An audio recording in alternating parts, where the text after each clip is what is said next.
Congressman, it's so bad that Liz Cheney is tweeting red rum tweets, re-nuking Carrie Lake for losing. Like, she's like trolling, and she didn't even win her reelection.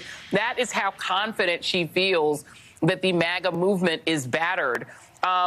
What is this speakership going to look like? Is there a possibility that there could be a deal cut, to your knowledge, between Democrats who will have a lot of seats? They will be very close to 218 themselves. They'll have 217. We don't know what they're going to have. Is there a possibility that Democrats would cut a deal with some Republicans to elect someone else speaker instead of Kevin McCarthy? I think everything is on the table. You know, I'm part of a group meeting with Republicans right now to see if we can actually return power to rank-and-file members. They don't want a strong speaker if it's a Republican. So I think everything is in flux. And you know, the great thing, Joy, is that more people are talking about whether Kevin McCarthy is going to be speaker or what's happening in the Senate than what Donald Trump's doing. And I think finally he's lost the attention of people. Well, maybe not of the base. Charlie Sykes, I don't think there's any risk that there'll be a strong speaker if Kevin McCarthy is anywhere near this conversation. He's not a strong human being. This is, let me just play a little soundbite. Just for those of you who've forgotten who Kevin is, and here he is. I've had it with this guy. What he did is unacceptable. Nobody can defend that, and nobody should defend it. The president bears responsibility for Wednesday's attack on Congress by mob rioters. He should have immediately denounced the mob when he saw what was unfolding. And then at a fundraiser in 2022, he called Trump a secret weapon of Republicans. This guy doesn't even know where he stands. He has no spine. He's not going to be a strong speaker even he gets the gavel. Charlie, your thoughts? Well, one of his superpowers, of course, is his willingness to self-humiliate, and it has been humiliation all the way down. And this, of course, is the irony that Kevin McCarthy has been willing to give up so much of his character and his power in order to get that gavel. But the gavel is just going to be more humiliation for him because, this nutcase caucus is going to insist on gelding him if he's going to get the votes. Even if he gets the votes, he's not going to have an effective governing majority. And all of this escalated awfully quickly, didn't it? I mean, the all-out Republican civil war, Republican against Republican in the Senate, knives out in the House of Representatives, Matt Gaetz taking shots at Marjorie Taylor Greene. And then, of course, in the middle of all of this, Donald Trump figures this is the ideal time to remind everybody that I am the symbol and the agent of all of this dysfunction and this failure. So this has really been quite a week for Republicans, which in the past have enjoyed watching Democrats in disarray. And they're saying, really, hold my beer. You haven't seen anything like this in a very long time. The media doesn't know what to do because Democrats in disarray is like literally a media meme. They just take it out of a box every year and roll it out. But I mean, Congressman, I wonder if you have some insight into what this House will be like, because Marjorie Taylor, I don't know if she still uses green. I know that there's something going on there marriage-wise, but she's vowing that what they want to do with their majority, what they want to do is investigate Hunter Biden. They want to impeach Joe Biden. They'll just make up a reason. They want to, go after, they want to do theater. Right? They want to impeach Mayorkas because I don't know what they think he did wrong. Is that what you anticipate the House is going to be like? Because it doesn't sound like they want to deal with inflation and crime, which they claimed were the reasons they were running. Sure. Unfortunately, that's all they talk about. And in the committee hearings, all they can talk about is Hunter Biden investigating the president. But I think it's going to backfire.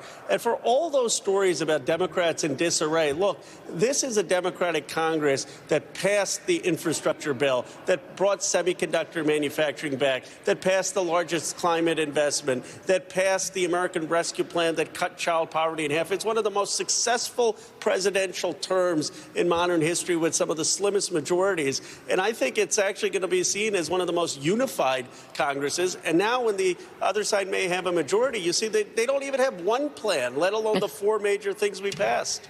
Well, they do have plans in the Senate. Charlie, I do want to talk about this because one of the things that I think Donald Trump exposed is that the elite, the financial elite of the Republican Party had no connection to the base.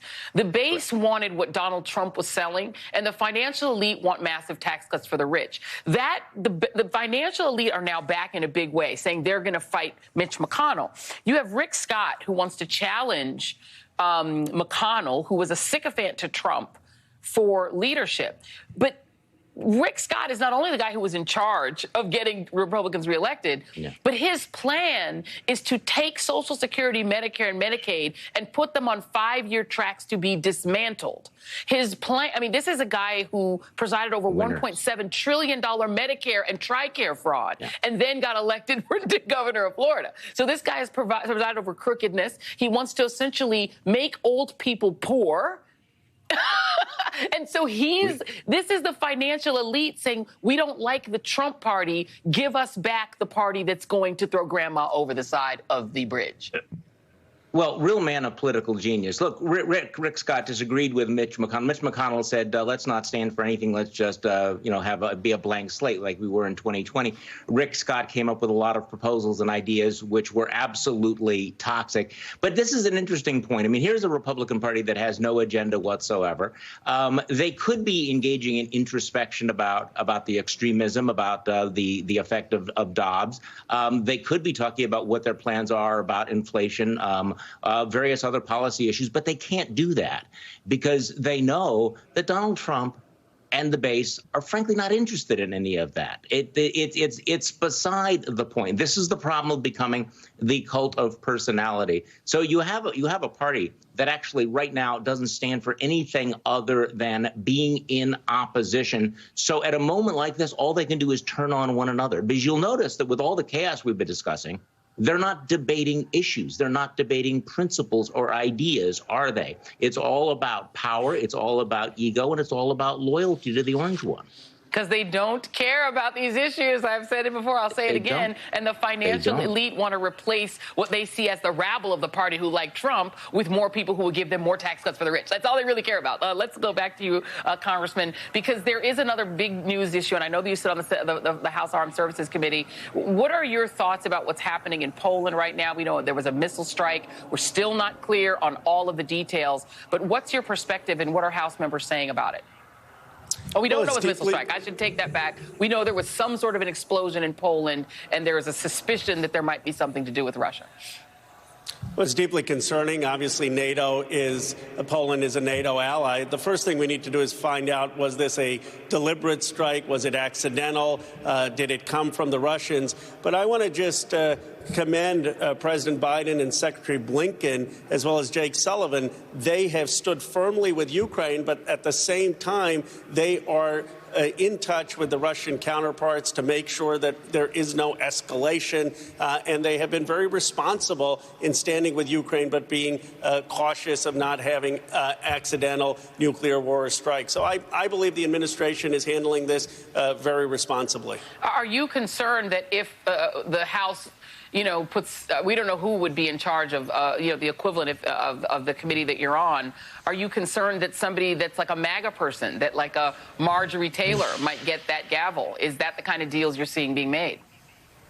I am concerned. I mean, I'm concerned that the House is just going to turn into launching personal grievances against this president and questioning his integrity. I've said to my Republican colleagues, when Trump was in office, I questioned Jared Kushner because the president decided to put him in charge of Middle East peace. I never went after a single person in Trump's family who wasn't actually in the White House. Hunter Biden has nothing to do with policy. There is a cruelty. There is a cruelty to this Republican Party where they're going after people's families. Yeah, it's what they do. It's the theater that they're trying to create. Congressman Khanna, thank you. Charlie Sykes, thank you very much. Up next on the ReidOut. What makes Trump think that he can escape prosecution for taking classified documents, since prosecutors have vigorously prosecuted others for far less? Well, maybe the fact that he has yet to be prosecuted for taking classified documents, his efforts to keep that lucky streak going when the ReidOut continues after this.